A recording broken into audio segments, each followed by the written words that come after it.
დღეს რაზე ვისაუბროთ? მოდით დღეს ვისაუბროთ 2 წლის წინანდელ სალომეს რა ფიქრებიც გონდა თავში. ეს იყო, რაც მე მომწონს, ნამდვილად ჩემი არჩევანია თუ გარემო ფაქტორებმა მაიძულეს ეს. საკითხი შემდეგში მდგომარეობს. ძალიან ჩაციკლული ვიყავი და ყველა კითხვას უსვამდი ჩემ თავს ნებისმიერ თემასთან დაკავშირებით. მაგალითად, ბარში რომ მივდივარ და ვამბობ, რომ აი მე ამ ბარში ამ ყავის დალევა მომწონს. და შემდეგ იწყებოდა მთელი კითხვების ალიანსი. პირველი სალომე, რომელსაც მოსწონდა ეს კონკრეტული ყავა და მეორე სალომე, რომელიც ეკითხებოდა: სალომეს ყავა რატომ მოგწონს? იმიტომ რომ ყავა არის გემრიელი, იმიტომ რომ მომსახურება მოგეწონა, იმიტომ რომ კაფე არის ძალიან ლამაზი, იმიტომ რომ ფინჯნის დასადები არის საყვარელი, იმიტომ რომ თვითონ ფინჯანი არის ძალიან თხელი, იმიტომ რომ ფინჯანს ყური აქვს ძალიან კარგი, თუ იმიტომ რომ უბრალოდ მზიანი ამინდი დაემთხვა ამ ყავის დალევის დღეს. და მე ამ დროს პასუხი არ მაქვს, იმიტომ რომ უბრალოდ არ შემეძლო მეთქვა, რომ ეხა მე წავალ და ყავას დავлев, რადგან იქ ყავა მომწონს.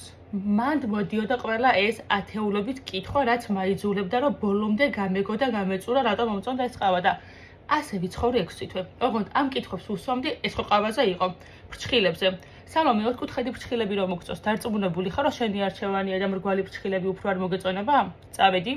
დავიჭერი ჩემი 4 კუთხედი ფრჩხილები, გავიკეთე მრგვალი ფრჩხილები, მხოლოდ იმიტომ, რომ თამამად მეთქვა, ვინმე რომ მკითხავდა, ვის უნდა იკითხა.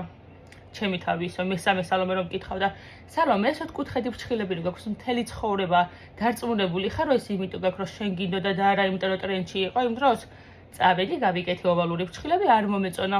ეხა თამამად შემეცხრა, რომ სალომესთვის, მეორე სალომესთვის მეპასუხა: არა, სალომე, ეს 4 კუთხედი ფრჩხილები იმიტომ აქვს, რომ მე მომწონს ჩემი არჩევანია და ის ოვალური არ მიხდება. არ მიხდება განა იმიტომ, რომ უბრალოდ მოდაში არ არის, არ მიხდება იმიტომ, რომ მე ეს გავიკეთე, არ მომიხდა, გადავწყვიტე და 4 კუთხედს დავუბრუნდი. ხალხნო. დაახლოებით 1 წელი ვიცხოვრე ამ კითხვებით, რომ ის ყავა რატომ მომწონს, იმ ადამიანთან რატო ვარ, ეს ფრჩხილები რატომ აქვს, ეს შარვალი რატო ავარჩიე, ეს ქურთუკი ჩემი არჩევა და რას ვაკეთებდი. დღის განმავლობაში ქუჩაში გავდიოდი ყველაზე ძველი დახეული ბოტასებით, დიდი ჰუდით, მოუწესრიგებელი, ანუ სუფთად, მაგრამ ცოტა მოუწესრიგებელი ჰიპის სტილზე. მაინტერესებდა ხალხს რა რეაქცია ექნებოდა. დაინახავდნენ სალომეს, ვინც მიცნობდა, თუ დაინახავდნენ სალომეს, რომელსაც ეცვა არაშესაფერისად და ამ ტანსაცმლით შემაფასებდნენ. შეიძლებოდა დღის 2 საათი გამეტარებინა ძალიან ბომჟურად, ბოტასებით, ელასტიკებით, შეუფერებელი, შეუხამებელი ტანსაცმლით, აი ერთმანეთს რო არ უხდება და ამოვარდნილი რო არის, ქუთაისელები რო პელენძუკას ვეძახით, აი ეგრე. და დღის მეორე ნახევარში ყოფილიყავ ძალიან cool გოგო. ეს ექსპერიმენტი ჩავატარე დაახლოებით 4-5 თვე, ალბათ მთელი გაზაფხული ეგრე ვიარე, მეორე წლის გაზაფხული და მივხვდი, რომ მე ჩემი თავი ბომჟურ ტანსაცმელშიც მომწონს, ძალიან მაგარ ტანსაცმელშიც მომწონს და საერთოდ მე ჩემი თავი მომწონს და სულ ერთია რა მეცმება. არის რაღაცები, რაც თავდაჯერებულობას გმატებს, არის რაღაცები, რაც თავდაჯერებულობას გიმდაბლებს, მაგრამ ეს არ არის ტანსაცმელი. შეიძლება რომელიღაც ტანსაცმელში თავს პირად კარგად ვგრძნობ, მაგრამ ის რომ მე ამ ტანსაცმლის გამო ვარ მაგარი გოგო, არა.